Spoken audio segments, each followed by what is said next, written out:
Girl, I just peed on the stick. So I think I'm ovulating. I think I have signs of ovulation.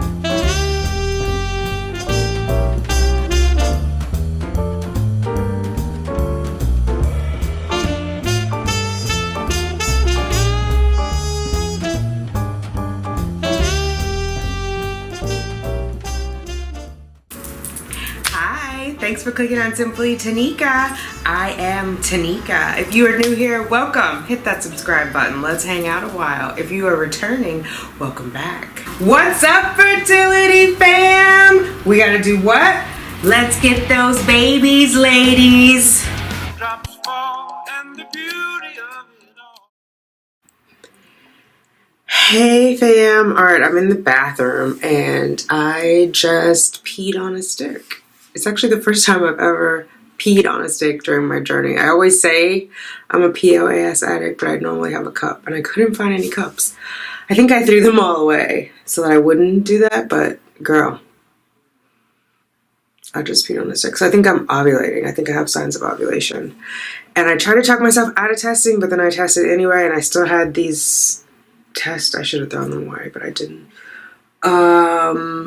Yeah, so we will see. I don't have my glasses on, but we're waiting. It's flashing. Hopefully that's focused.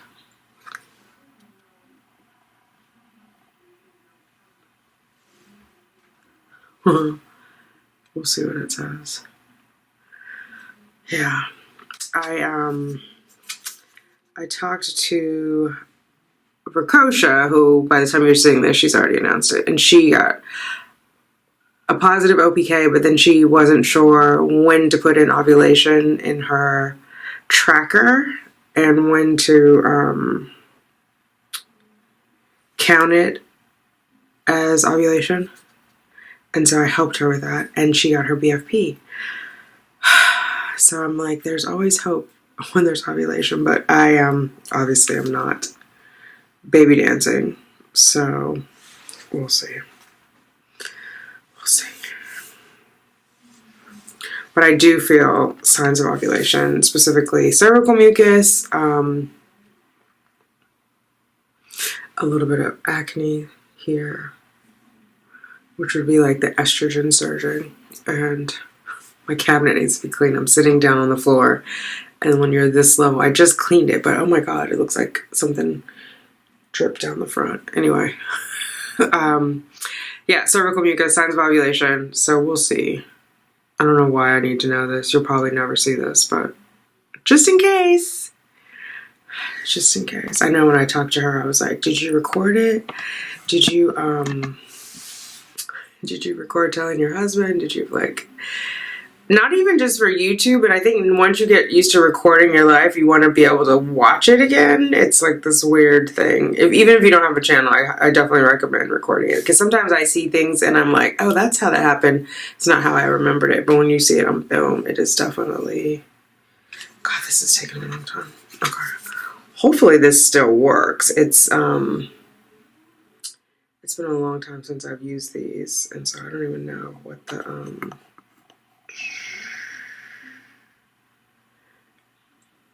shelf life is on them.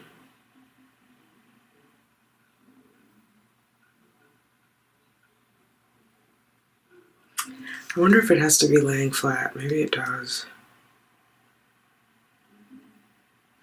Let's do that. We'll both look at it together. Hang on. Oh, of course, as soon as I flip it over, it has a reading on it. Yep. All right, so there we go. Not ovulating. I must have imagined it. Okay. Bye. Hi there. I'm back and I'm in the bathroom. It is Thursday, January 31st. I just took another OPK and I'm waiting on it to give me an update. I took one this morning, but you see this little, these arrows? I had it flipped around, so it didn't read it at all. And I tried to take it out and put it in again, but something about it has to be dry, I think, when you put it in, and then when the wetness goes across, it triggers it. So yeah, that was a bust. You're not supposed to take it in the morning anyway, but I was like feeling a little, I don't know, cervical mucus or my mind playing tricks on me at this point. So we shall see. We shall see. Still flashing. How have you guys been? What's been going on? I don't even know why I'm doing this, but it's hard to walk away, even though I'm saying I need a break from TTC. It's hard to walk away. I haven't even made up my mind if I'm going to like formally try, if there's going to be another IVF or what. I don't know yet. I did call just to like kind of get a sense of how much it would be, and I talked to Antoinette, who's the financial coordinator for Dr. McConnell over at Columbia, and she was like, we're gonna need $11,000 here before we order your meds. I was like, okay. She was like, now, I don't expect that you have it all at once, so you don't have to give it, you know, now, but before we start. I was like, oh, good. Because I don't have it laying around, girl. but yeah, that's kind of where we are with the financial side of it. So I'm not sure if that makes sense to do it or not, knowing that the outcome could be a BFN. So I've got to figure it out. I've got to figure out, will I regret it if I don't do it, or if I do it? Meaning if I don't do another round of IVF, or if I do another round of IVF. So we're still flashing here. I'm just laying it down here because it's supposed to be flat. I don't know if that actually helps with the testing or not, so we'll see. But yeah, all is, I don't know. I'm watching a bunch of stuff, true crime stuff on the Chris Watts case. Chris Watts and Shannon out in Colorado. He killed his pregnant wife and his 2 babies. It was so crazy. I'm sure you guys have heard about it, but I'm obsessed with all of the footage, and so there's been like paranormal activity and all sorts of crazy stuff. So I can hear the video still playing. I can hear it. Oh, still low. There we go.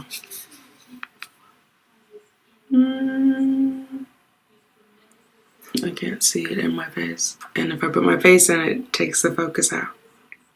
Let's see.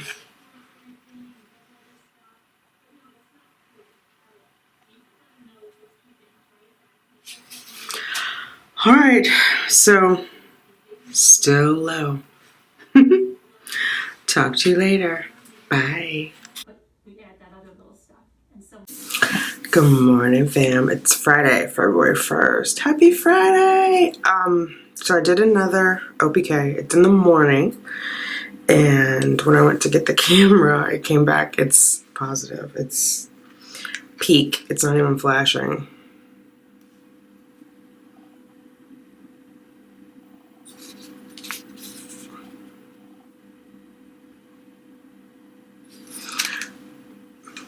And I took one of the old school ones just because I was like, I need to know if I have something going on. And it's also, let's see if I can do this. It's also positive. Sorry, I'm trying to hold the camera. Okay.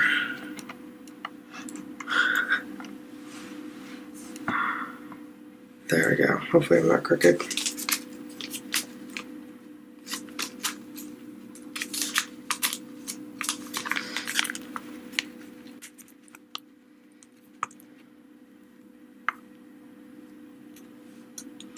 So that is the control line, that is the test line. Test line is definitely darker than the control line. So, what does that mean? It means I have 48 hours. I have 48 hours, 12 to 48 hours before I ovulate. So I haven't been temping, but I think, oh shit, I don't know if I can do, I'll try. I'm gonna try and do it today tomorrow, Sunday, Monday, and see if I can catch a rise. Normally you would do it before, and I've already been up and moving, so typically you can't, or you shouldn't. My body is normally not that sensitive, at least when I was temping before. But yeah, I'm glad that I was testing, because I would have missed that, right? So it just seems like maybe I got the surge overnight, but I haven't been sleeping well and I was up late last night, so it makes sense. My body is probably not regulated. Yeah, so this doesn't mean I'm going to be trying. I just want to be clear. I just wanted to make sure everything was working right since the loss. And so, yeah, because sometimes you don't ovulate afterwards. And so it's a little late. I think it's going to be a couple days late, but it's here. So I just wanted to, I guess, do the temp to confirm that it's happening, because this only predicts that it's coming, but it doesn't tell you that it's happened, right? It's an ovulation prediction kit, OPK. So we need an OCT, ovulation confirmation test, or OCK, ovulation confirmation kit. Anyway, you get it. All right, I'm getting get dressed. February 1st. Ovulation is imminent. Talk to you later. Bye. Oh, one more thing before I go about the test specifically. This is the ClearBlue Advanced Digital. Once you get this solid line, it will remain solid for 48 hours. It's not going to let you test again. So I know I see sometimes on videos and in chat rooms where people keep testing after they get the positive OPK. I don't know why that is. Once you get the peak, if you've been tracking ahead of time the progression and then you get the peak, there's no need to test again. You're not going to get any new information. So ClearBlue locks you out because it knows that your surge is going to continue, and then you're going to ovulate. Unless you don't ovulate, that would be the only reason to keep testing. But I don't know why you would think you wouldn't ovulate. Yeah. Or unless you have multiple ovulations, that could be another scenario. Yeah, if you don't ovulate, or if you think you're going to have multiple ovulations. But the test doesn't account for that, so that's why it locks you out for 48 hours. And then really you shouldn't try again until the next month. But I just wanted to say that, because like I'll see someone get a blazing positive.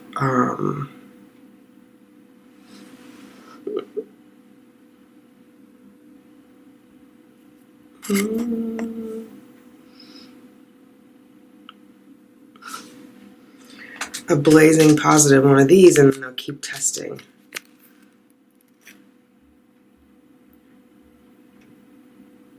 There we go.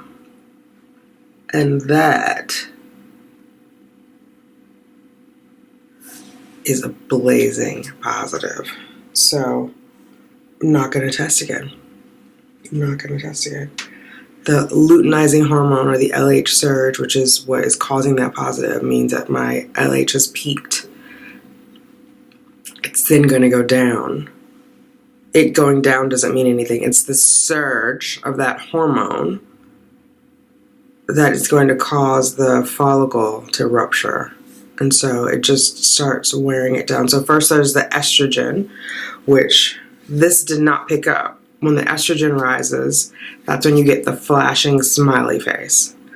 Then when the luteinizing hormone, the estrogen rising causes the luteinizing hormone to rise. So you get this flashing smiley face to let you know, hey, start getting those little swimmers on deck, right? That's your early fertile days.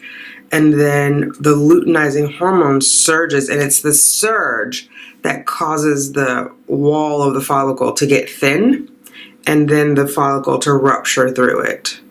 So once that thinning starts to happen, you don't need to test this anymore. It only needs that surge to thin it out. Does that make sense?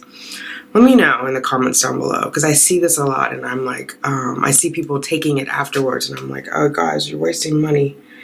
Unless you're a double ovulator, then by all means catch both eggs.